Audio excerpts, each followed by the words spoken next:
ask anybody's question but yours. You're an idiot. And really a disloyal person. Hello and welcome to a special edition of Disloyal Idiots, a Fans First Sports Network podcast. With you as always, Steve Haller and Christian de Guzman. No Andy Pregler because, well, he's on a milk carton somewhere again. Joining us for this special edition are Andrew Ledman and Ryan Bonaparte from Boiler Alert, the Fans First Sportsnet Purdue podcast for all things Syracuse versus Purdue this weekend. How are we doing, guys?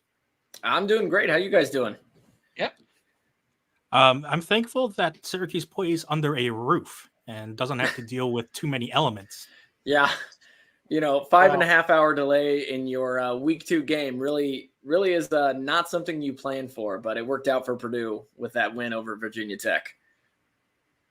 Yeah, that's we actually had something similar up here on the other side of football last night. Syracuse hosted Siena for a men's soccer match that got called in the 53rd minute because literally they were, every time they took a step, they were splashing. Oh my. Yeah, I was watching the video feed of it and I was like, this is not humanly right. Like you should not be running these conditions. So yeah. Fun soccer polo. What's that? Do it like polo. Yeah. Mm-hmm. Yeah. There you go. It basically could have been last night. So yeah, so we've got that for anyone who is randomly seeing either of these feeds and living under a rock. Syracuse will be traveling to West Lafayette, Indiana to play Purdue at 8:00. 7:30. Okay. I'll be in Disneyland, so it won't matter to me, but everybody else will be watching at 7:30. So yeah, ACC to Big Ten and rematch of last year. I don't know where anybody wants to start it off, but feel free. Let's talk about last year first, because do we have to?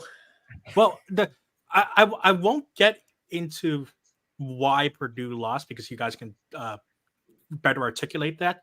All penalties. I can tell you why. Yes, that was a big reason, but Andrew and I were talking a little bit before this. That game was weird. We specialize in weird games here at Syracuse. Yeah. And as much as I think a lot of people on the internet that loved that game last year at Sicko's committee, I don't necessarily want that again this year for both of our sanities. Yeah, absolutely. I mean, absolutely not. So, Steve, you said you're going to be in Disney for this game. Last year, during the Purdue-Syracuse game, I was at Sesame Place with my son. So I'd recorded the game, but I was also getting alerts on my phone. So I see Syracuse is in the lead, Purdue's in the lead, Syracuse is in the lead. And then I see Purdue takes the lead with 41 seconds left. And I'm like, all right, it's over. It's over. And then I kind of put my phone away and we're hanging with Elmo or Grover or something. I don't even remember. And then I get a bunch of messages all at once, like text messages, group me, WhatsApp, Twitter, ESPN alert. And I'm like, what is going on? And I look at my phone and I'm like, what happened? So of course I had to dig into what went on. And then the 2 penalties after the Purdue touchdown and kicking off and you guys get the ball at the 50. And I was just okay. And then when I watched it, it was even worse. Oh yeah. And this is the game that both teams were completely allergic to the end zone in the first 3 quarters. Yeah. And then decided to wake up for a ridiculous 4th quarter that turned into that stupidity at the end. I think all of us as Syracuse fans can also say we did not deserve to win that game. Purdue probably didn't deserve to win that game. I think that if the dome roof had collapsed, that probably would have been the fitting end to that debacle. What that game needed was a 5.5 hour rain delay that ultimately decided that the game would end in a no contest. Yeah. So it would have been better for everybody. But alas, the internet won because, I mean, how many times have you seen Sicko's committee use that gif of the girl that says, "This is so effing stupid," and pans down to the guy just going, "Woo!" Yep. The internet is undefeated. You know, you can't beat the internet. So I don't blame you there. Very true. And the best part about this is that this is a primetime game this year on mainstream cable NBC. NBC, baby. Home of Notre Dame. Yeah. Yeah, that seems to be the only time we get NBC games. But for some reason, people saw that matchup last year and were like, you know what? We need to show the world this. Yeah. More people should see this game, and it should represent the best of both the Big Ten and the ACC. Right. Yeah, And of is there course- some yeah. secret like SEC folks on the board at NBC saying, you know what, let's grab these and make us look even better? Could be. Or they just wanted to give Noah Eagle an interesting game. Yeah, There you go. that's exactly right. That's exactly right. So I have a question for you guys. Fire away. So I asked, because Ryan and I also write for the SB Nation site for Purdue, and we traded questions with the Syracuse representative, and that was you? That was me. Wait And a minute. It was me You were last so year. confident Yes. about this game. I don't understand. Yeah, no, I am this is a stretch for people who are used to my content on our site on News Position, because I'm usually the pessimist on our site. So what's going on? 18-point victory. Yeah, we'll get to why I said what my final score is, because yes, I did go for a bit of a stretch. The big thing is the defense. I'm absolutely in love with this defense, and a lot of people are coming to terms with one of the trendiest defenses in the college football landscape, and that's the 3-3-5. If you watched any of the college football playoff last year, that's the defense that TCU ran, and you'll see it actually in the Big Ten later this year when you guys played Nebraska, because Syracuse's DC last year, Tony White, is now Nebraska's DC. And Nebraska's defense isn't Nebraska's problem. It's their offense. I was going to And say, a lot of- Nebraska has a lot of problems. Among other things. Yes, Nebraska does have a lot of problems. Well, you guys can dive into that when you guys eventually play them.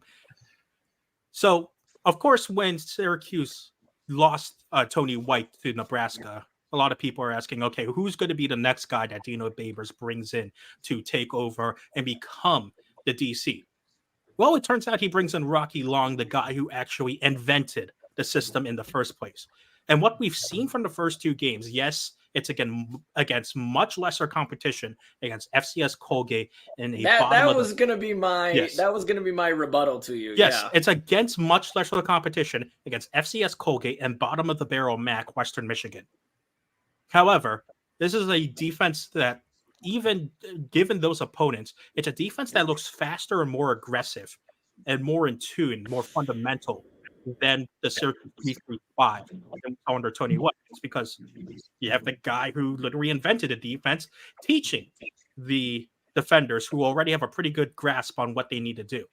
And back when the 3-3-5 was initially introduced to Syracuse, you have defenders all the time saying how much they love this system, how much freedom they had in terms of just flying to the ball and playing with basically their ears tucked to their back and just going after ball carriers.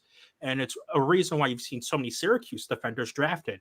Starting safety for the Jaguars, Andre Sisco, famously honed his craft in this system. You got Garrett Williams and Ifeatu Melifonwu, both quarterbacks who got drafted in the third round. And hone their craft in this system. And so it's a defense that has grown more in more ways than I thought than its previous predecessor and from Tony White. And I think that's why I think this defense is something to be reckoned with. And you can mark this clip and you can pull it out if Purdue gets absolutely dominated. But you can play it in your next episode, and that's fine. I'll take the L. But I'll just say, I think any defense will look good against that level of competition if they're competent. I mean, your defense should look competent against, Colgate. It's like when Purdue last year played Indiana State, and it was like 55-0. We had just absolutely dominated them. But you can't really take anything from that. It's like putting Arnold Schwarzenegger in the movie Kindergarten Cop. Is he a giant or is he facing kindergartners? No one really knows. We'll have to find out later when he faces the real villain. So I would just say it's a little too early for me to say anybody's defense is really that good yet. now, for the record, Christian is part of the thing is we're Syracuse and we're not used to actually looking competent against those teams. And Christian, I apologize. I did not recognize your name. I just scanned right through that email. So sorry. Good. Yeah. I will say, and one of the things I did mention that the Hammer and Rails readers will be able to see in the Q&A is that there is one weakness to his defense, and we're not sure how it's going to fare out. It's going to be their run defense, and that's one of the ways that Purdue could maybe squibble their way against their defense, against the Syracuse defense. It's if Devin Mockabee has a good game, because last year, the reason why Syracuse lost a ton of games last year towards the end after going 6-0 to start the season was run defense. And you saw guys from Notre Dame who were under 100-yard rushers having near 200 yards against Syracuse. And it wasn't good. The run defense just in general last year towards the end of this season was not good. And we're still not sure, again, because the level of competition hasn't been great, we're still not sure if those problems have been fixed. Yes, the Orange did a great job stopping the run last year against Purdue. Who knows if that's going to hold up again? Yeah, that was actually going to be my next question because, like you said, last season, Purdue could not get anything going on the ground in this game. But this was really before the Devin Mockabee show got fully in tune. So we've kind of figured out we have a budding star on our team, and I think we would like to start to realize that we can utilize him and scheme around Devin Mockabee a little bit more. So obviously that may present a new challenge for the Syracuse defense this season. Steve, it sounds like Purdue and Syracuse have a similar problem. Yes, 100%. Well, no, is their problem their offensive line is a pile of hot garbage sometimes, or sometimes? Yeah. In week 1, we played a 5th string center. Oh, we know how to do that. That was 2 years ago. That would, I mean, and I said in the questions, Christian, you sent me, I was like, you don't really ever have a 5th string center. You know, it's not on the depth chart. It's just, it's like, it's a lineman who knows how to snap the ball, or maybe it's not even that. As a former college center, it's like your 5th string center is your 3rd string long snapper. Yeah. Hey, it's like a guy who long snapper too. It's a guy who went over on the sideline and they're like, hey, you're the center now. Come talk to Hudson Card and snap a couple times, and then you're in. And hope they don't follow it. Yeah, we were down 2 years ago. I think we were down to our 3rd string, and we were in kind of a pistol formation, and it did not work well for anybody involved in any way, shape, or form. Yeah, I was amazed it worked for Purdue as well as it did. Like, there were no really bad errant snaps. There was no like horrible miscommunication between the center and the quarterback, but the 5th string guy wasn't out there too terribly long before the 4th string guy came back. But still, it's not great. Yeah. So Syracuse is dealing with some injuries up front. Christian, I can assume you were just waiting for the point where offensive line talk happened. Yep. It's inevitable on our podcast that I go into some weird diatribe about the offensive line every week, but for your guys' sake, we do have some injuries up front that are hopefully recovering. So what we've seen for the first 2 weeks hasn't been what should be our number 1 offensive line. We did lose our starting right tackle last game, but then we'll likely be getting our starting guard and other starting guard back. So it's going to be weird up front. I don't know what Purdue really what they bring on the defensive front that could cause some troubles and could put you guys in a good spot. Ryan, why don't you tell them about our? Yeah, there you go. Yeah, so I think really the strength of Purdue's defense is the front 7. Really, the outside linebackers in Nick Scorton and Kydron Jenkins are our fast, athletic guys who can get to the quarterback when they're rushing, and then our interior offensive linemen, they're pretty good at plugging holes. So last week against Virginia Tech, only allowed 11 rushing yards in total. So they did a pretty good job blocking up some holes, especially since it was a downpour, and you kind of tend to go to the rushing attack in those games. So definitely our strong suit. Now we'll just kind of glaze over the secondary and go from there. I like to hear that. I don't like that the front seven would be your strength in the sense that LaQuint Allen is still kind of trying to get his feet under him this year. We saw in the bowl game last year, we saw him feature and look extremely good. This year, we can't really at this point tell if it's a function of Babers keeping the playbook really tight like he's want to do until a game like you guys, or whether it's just our blocking scheme is in a situation where it's not going to give him space. We're hoping the former. You guys are probably hoping the latter. Right. So we'll see how that one pans out. I wouldn't be surprised if you start to see him more in a chip and go swing pass type role, kind of a late league delay type situation, which could be viable if your secondary is as happy and fun as you think it is. Yeah, it's had some problems. It's not good when receivers are getting behind your secondary multiple times in a game. Donovan Brown is licking his lips right now. Yes. Brown and Alfred are very happy at this point of the pod. Yeah. And you'll be up. I mean, also be happy to hear, and Andrew, if you took a look at my answers, that Syracuse is actually most likely going to be without its top target receiving wise. Yeah. Yeah. In fact, Ryan was going to ask you about that. How sure is this that he's out? I mean, I don't know because every school does injury reports and all of that different. So I'm not sure how Syracuse handles those. So Syracuse is one of those universities that doesn't have like a medical university attached to it, like, with Pitt and UMPC or something like that. And so Syracuse hasn't been able to consult with doctors in terms of Oronde Gadsden's availability by the time that Dino Babers held his press conference. So he wasn't able to give an update on whether Gadsden would be available for this game or not. And for those Purdue fans who are listening, what was his injury? His injury was some sort of right ankle injury. Okay. His right ankle got rolled up on during one of the first possessions of last week's game. Second play of the game, yeah. Yes, like this, it was probably the second or third play from scrimmage for Syracuse. He was helped off. Rogers.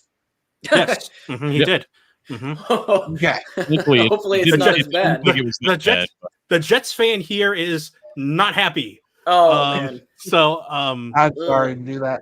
You remember you're talking to a Bills fan here, Christian. Yes, I do.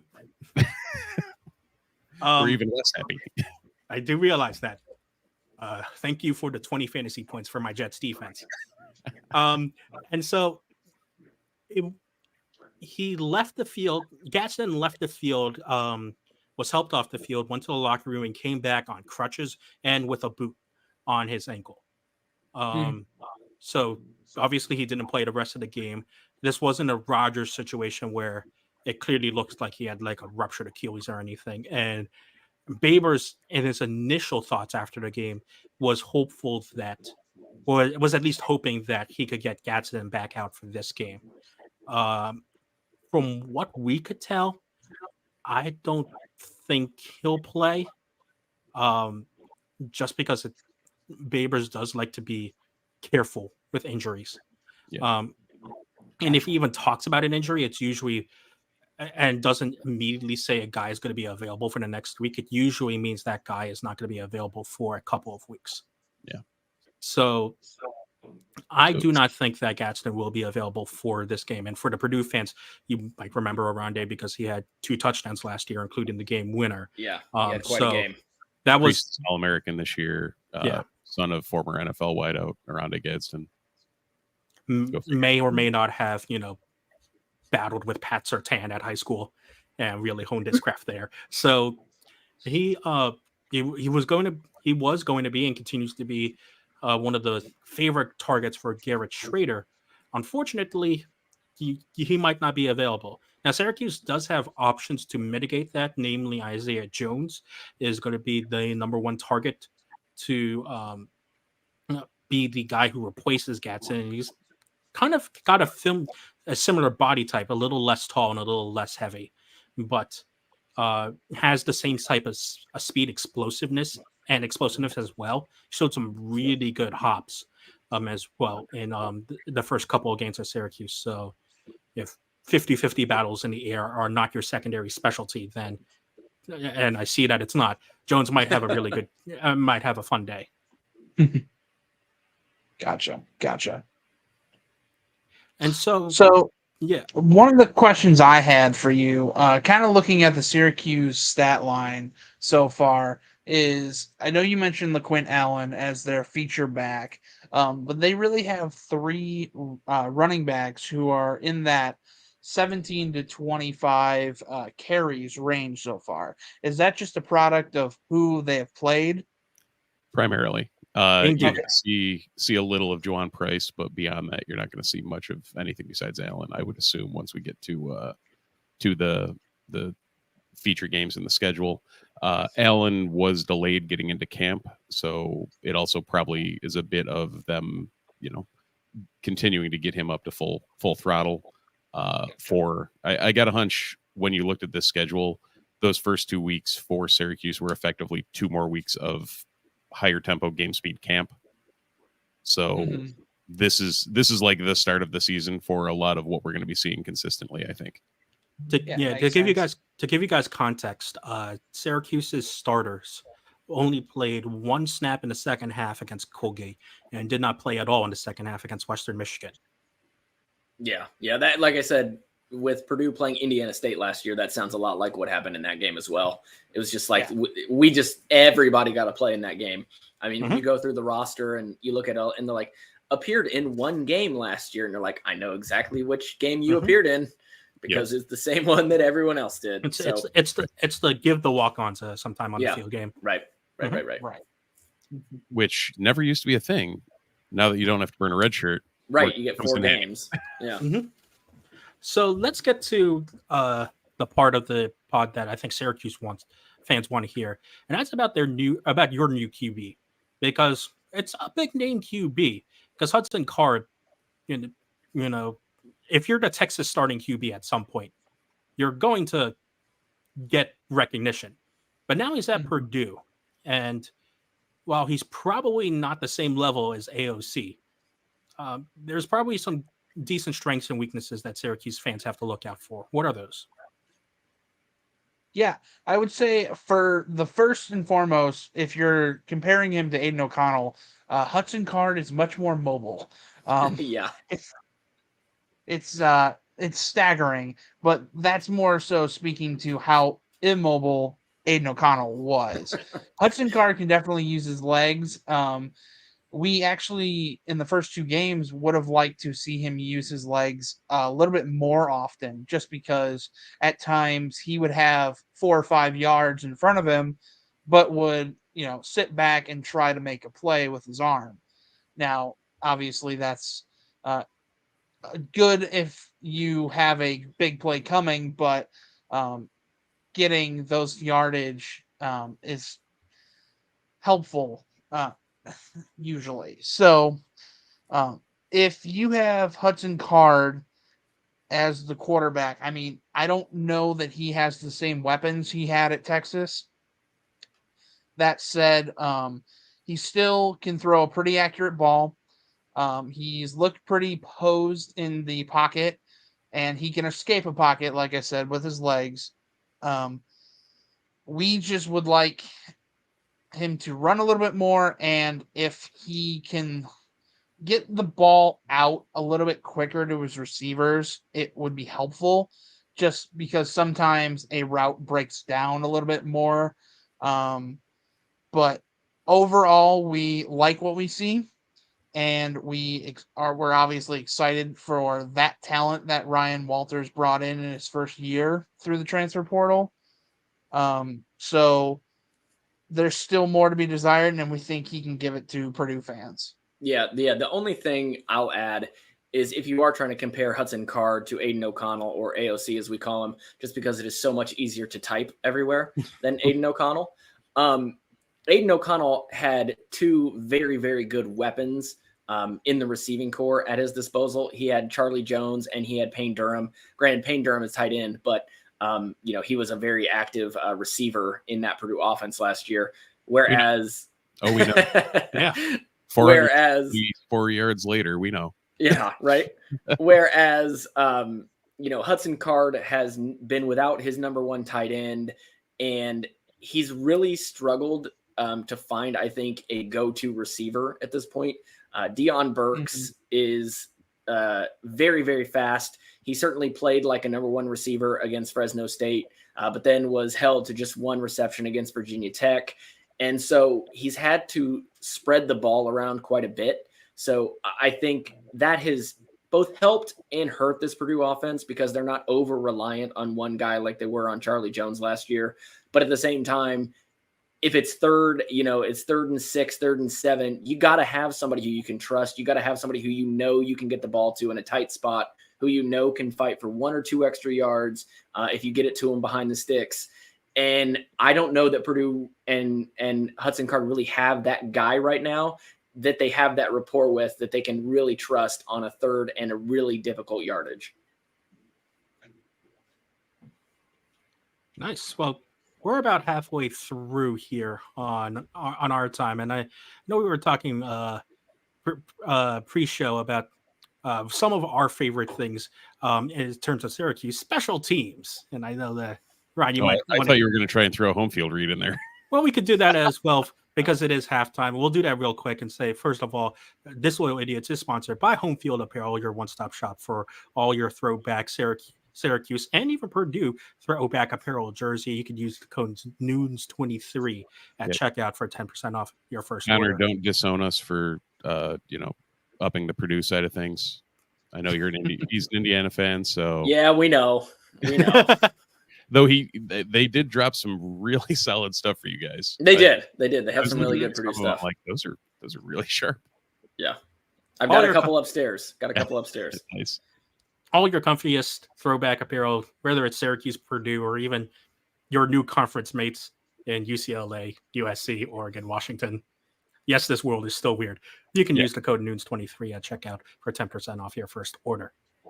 But we love special teams here at News Edition and as Syracuse Online people because of our love for Punter U. And I believe, Ryan, you've got some fun punter things for us here. Yes, I do. Okay. So I kind of explained this pre-show, and our listeners have heard this every single podcast, so they know what's going on. But for your viewers, what we like to do is we took a Sickos community post online where they had the amount of punts it took each school and their punter to get to that school's nearest Culver's. Each Big Ten school. Correct. Yeah, because Culver's thrives in the Midwest. Yes. Butterburgers, frozen custard, all of the things. I don't know what any of those things you said were. It's a very delicious fast food chain that serves, instead of ice cream, they have frozen custard, and it's very, very good, very, very thick. And of course, they've got the burgers that have like a nice butter on the buns, and it's just very good. Yeah, I'm in. Wisconsin's finest. Yeah, and then one of their sides is delicious cheese curds. So what's not to love? Okay, there we go. Mm-hmm. We also respect that in upstate New York here. Yes. So the idea is that we've gone through is we want to take a certain spot in the world where it has something to do with the school we are going against. And this week it's Syracuse. So I have taken the average punting distance of your punter, Jack Stonehouse, which is 46.6 yards. Okay. And I will give you the amount of punts it would take Jack Stonehouse to get from Syracuse's stadium to somewhere in the world. And with that distance, you'll be able to guess where he's punting to, given his leg doesn't fall off from the amount of punts. It's usually many punts. Mm-hmm. So, it would take Jack Stonehouse 87,714 punts to get to this location. Now, obviously, that's not exactly fair. So it's over 2,000 miles. That was about where the math just got me. So Yeah. Wow, Same, that's same. some fast math in your head there. Yeah. it's like, all right, times 3 divided by 5. What are we doing? Yeah. And remember, it's a location that is significant to Syracuse in one way or another. Right. I'm going to guess the New Orleans Superdome. Nope, not quite. I feel like that's not 2,000 miles, but I could be wrong. Yeah, it's a bit further than the Superdome. Okay. But it could be if you go eastbound and go overseas. We're not shy of going overseas on this game. Huh. Would it be the hometown of Maximilian Mang, our tight end? Nope, not quite. And if you guys have guesses, you can just keep shouting out. Eventually, I usually just need to give it to you. Is it? It's usually Is it the a center of random the camp? enough. Is it the center of campus of SMU, one of Syracuse's new ACC mates? No, but that is an excellent guess. That is a very good guess. Significant to Syracuse. Yeah, that's the part that I'm like trying to think of as well. I'm like, I'll give you. my brain is think like of Syracuse's mascot. So is it somewhere in Miami? No, but you are on the correct line. I think I might have an idea because I don't even know, but I'm not going to say it. 2,000 miles. For those who are only listening, I believe Christian is Googling something to find a distance here. I didn't look up distance because I'm not going to cheat like that. I did Google where the Mascot Hall of Fame is because Otto was just inducted this year into the Mascot Hall of Fame, but I don't think that is far enough because it's only in Indiana. Yep. So, okay. So you guys ready? You want me to give it to you? Wait, let me guess. Let Andrew go for it. Is it in Florida? Is it the Tropicana factory that's just outside of Tampa? No. Ah, Oh, that was a good guess. That was honestly, so I had two responses to this, and they're the same thing essentially. So this is actually the distance to Orange County, California. Yes, that's Which weirdly So- ties in even more because our former editor at Noons lives in Orange County, California. Yeah, he does. All right. So, but the other answer would have been Orange County, Florida. okay. Yeah. Both of those would track. Yeah. I like it. And like it. Is Cal in Orange County? I don't know, but they're about to get back in this. Yeah, they are. God. I believe Orange County is Southern California. Yeah. So maybe it's some of our new Florida Yeah, conference definitely. mates. I did ask Andrew about this in our Q&A, and I'm interested to hear your thoughts because we can't have a college football or just college athletics podcast in general where we have two schools who are talking with each other before bringing up realignment in some weird shape or form, because this is the weird world we live in where Syracuse now has their men's soccer team playing Stanford at one point, and your wrestling teams are now going to be taking on Oregon and Washington. Yep. So this is a weird world. Well, how do you feel about your new West Coast friends? Go ahead, Andrew. Oh, okay. I told him in my email, but I'll say this. It's very weird. I mean, the Big Ten is a Midwestern conference is how we've always known it. It was kind of weird when we added, Maryland and Rutgers. It was kind of weird when we added Nebraska. So it's been weird for a little while, but now going literally coast to coast, it's just going to be bizarre. But it's one of those things. It was going to happen whether the Big Ten tried to add somebody or not. So the Big Ten really had two choices: either stand pat with the 14 they have and say, look, this is who we are and we're going to stay here.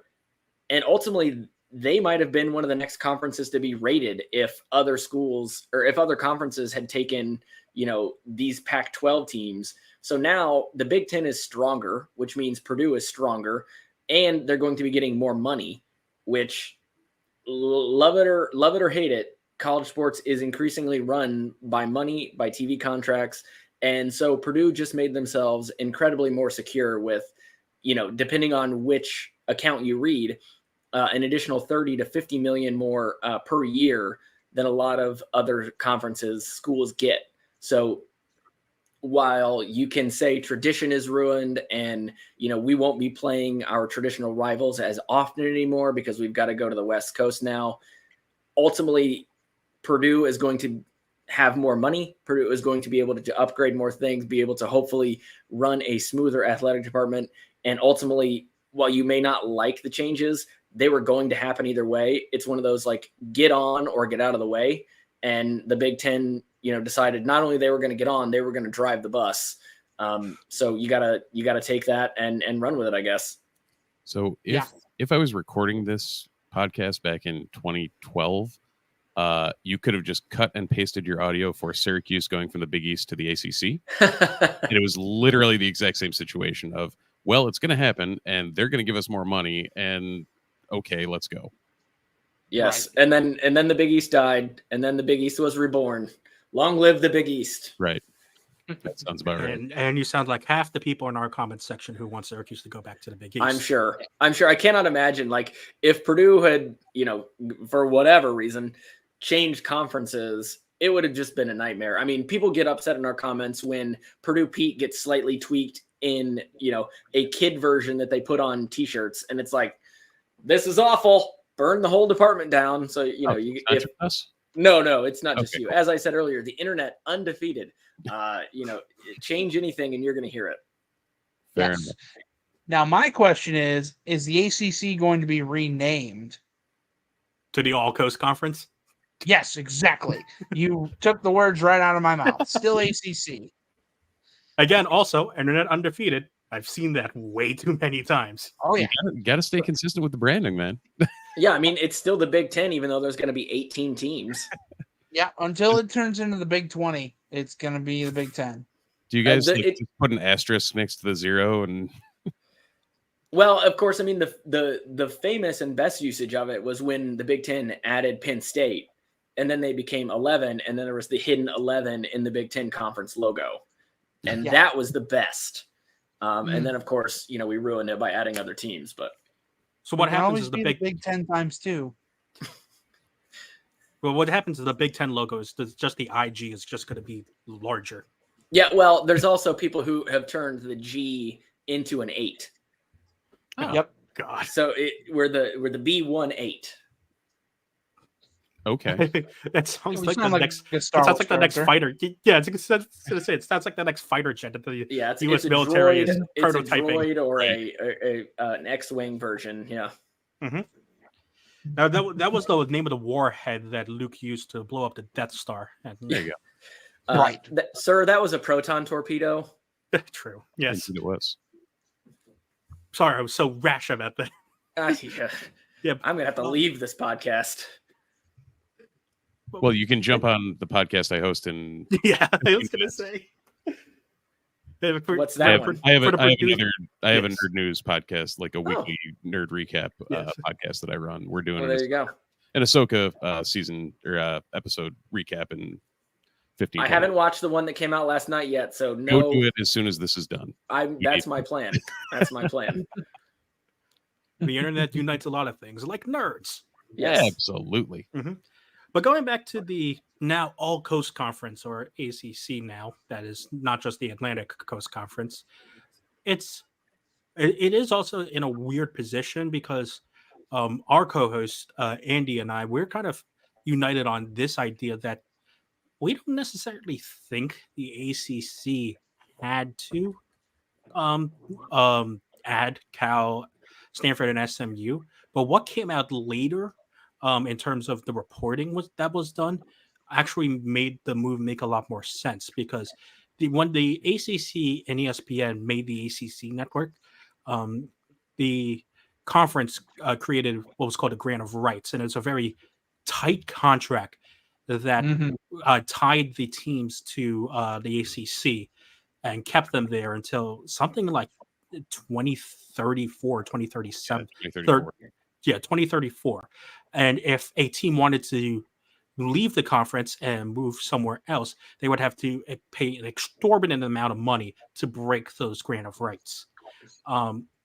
What was reported is that Clemson, FSU, and UNC were prepared to start making moves to pay that money and leave. And so what also was announced was that if the ACC ever dropped below 15 members, then it opened up the grant of rights to be renegotiated.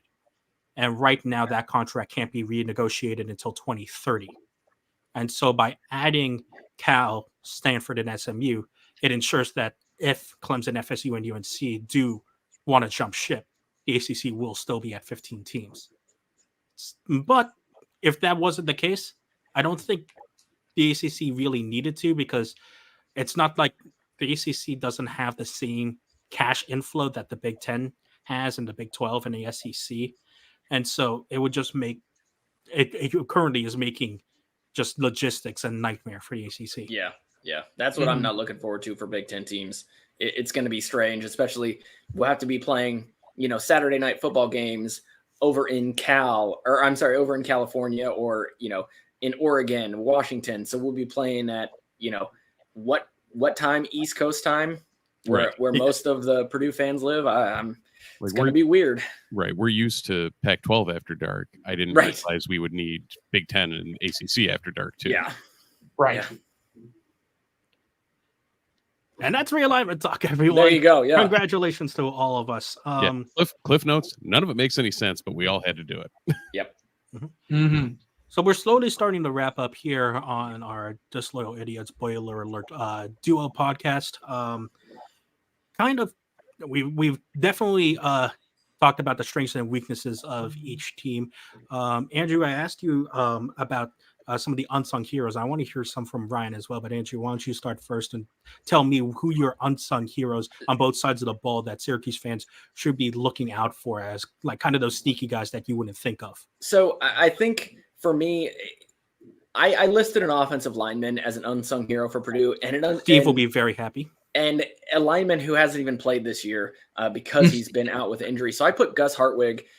He's the starting center for Purdue, but he's been out the last 2 weeks. And I think without him, you've really seen a difference in the offensive line. And that shows kind of what an unsung hero he has been for this Purdue team. He's been so stable throughout his career at Purdue. He has done a really great job at the center position, which is obviously a very important position on the offensive line and on the offense as a whole. And being without him has just showed his value. So he is the guy who I listed on the offensive side. And then defense, I put someone who Ryan mentioned already, and that's Kydron Jenkins, because he's a linebacker on Purdue, outside linebacker, and he doesn't get the same amount of publicity, I think, as a guy like Nick Scorton does, but I think he's really come into his own this season.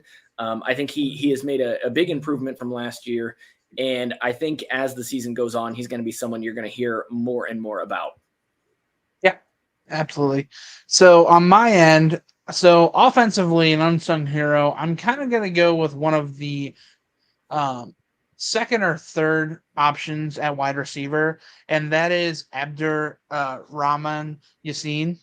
So he is very consistent.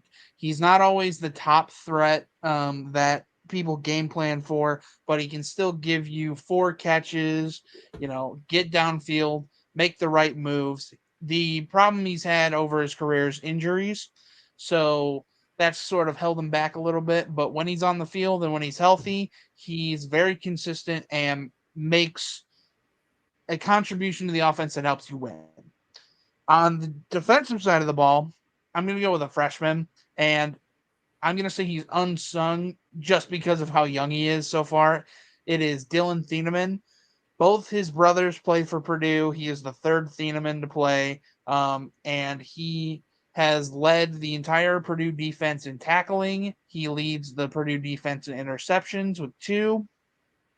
And he's just made some big hits and some serious plays for a guy who's 18, 19 years old. He looks to have a very bright future, as his brothers did at Purdue.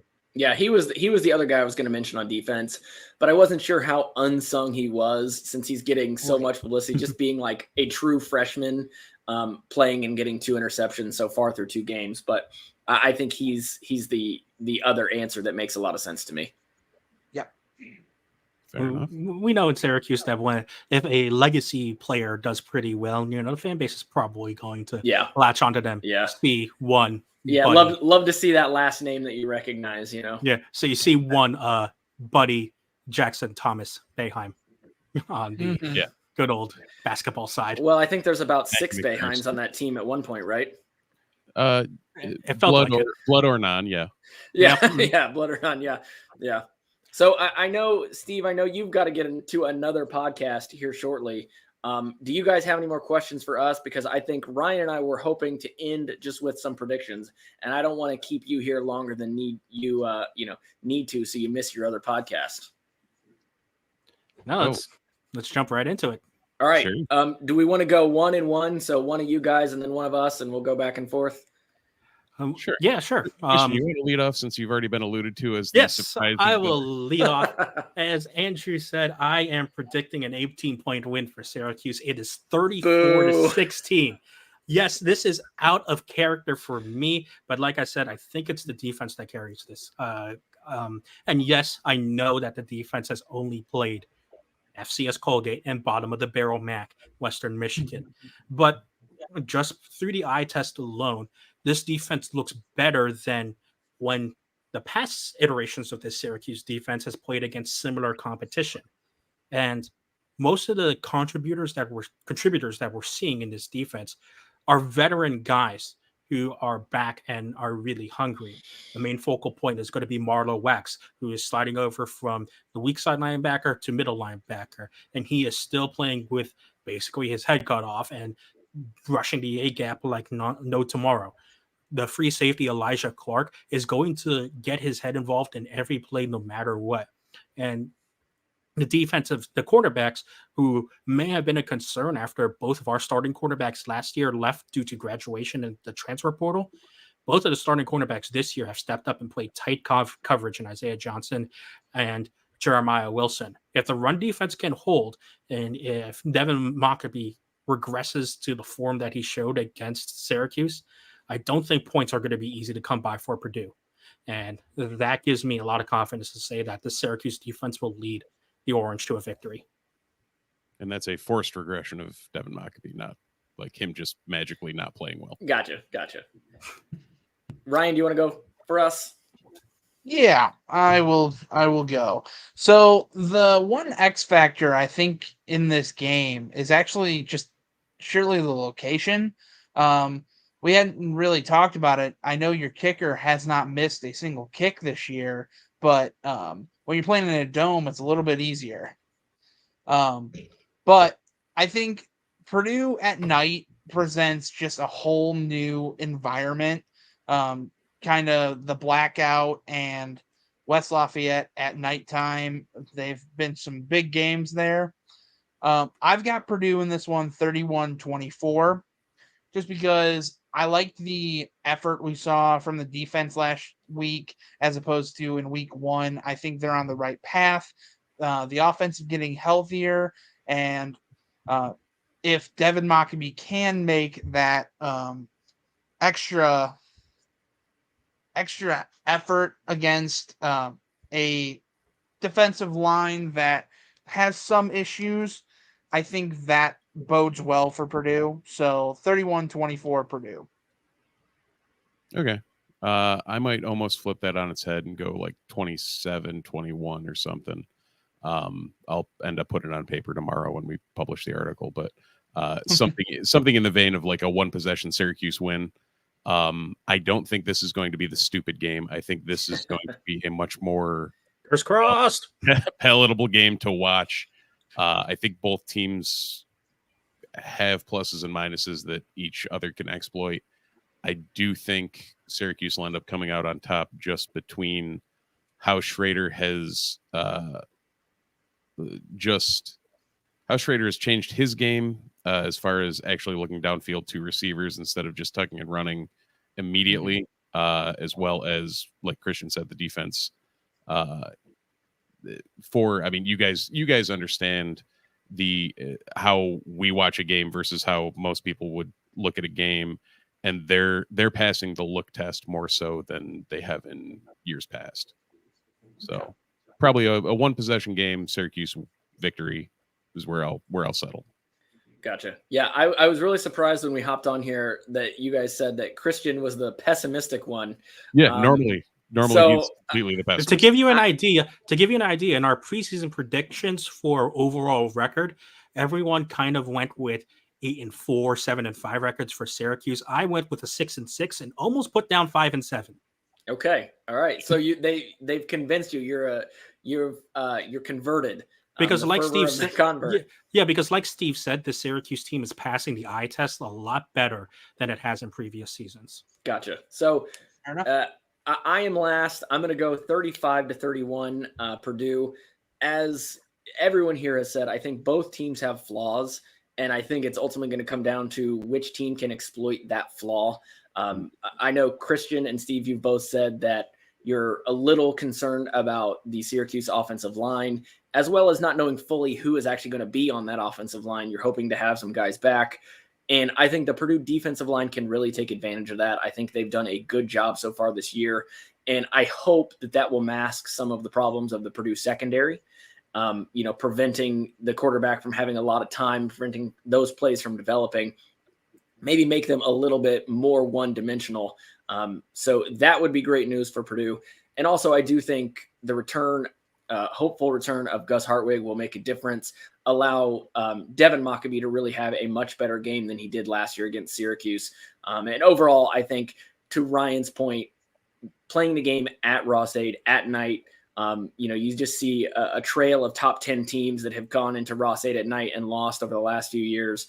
And I think it is a sneaky, difficult place to play at night. So if this game was at Syracuse, I would feel differently. But since it is at home in Ross-Ade, I'm going to go Purdue pulls out a 35-31 victory. Well, it promises to be a good game. Let's put it that way. Yeah. Now that we've all predicted a good game, it's going to be a complete shit show. Absolutely. Mm-hmm. It's going to be like a 4 turnover, 2 safeties, missed field goals. It's going to be everything. Oh, so a Syracuse. And as weirdly has been the theme of this joint podcast, if that happens, the internet wins. Yeah. There you go. Right. What a perfect ending. Sickos, man. We're here for the sickos. Perfect ending. We are here for the sickos. At Sickos Committee, we love you and endear you as always. Well, that will do it for this joint episode between the Disloyal Idiots and Boiler Alert here on the Fans First Sports Network. Andrew and Ryan, thank you so much for taking some time to join us today. Hey, thanks, guys. It was a lot of fun. Thank you. Yes, indeed. So everyone, if you're watching on Twitch, Twitter, YouTube, wherever, thank you all so much for watching. Leave a like, leave a follow, subscribe, leave a comment on your podcast provider of choice so that we can trick the algorithm into expanding the Ottoman Empire. And while you're there, leave some 5 stars and a comment as well. For Steve and the missing Andy Pregler, I'm Christian Guzman. You guys won't like it, but we always end our podcast here on the Disloyal Idiots with a good old Go Orange. Go Orange.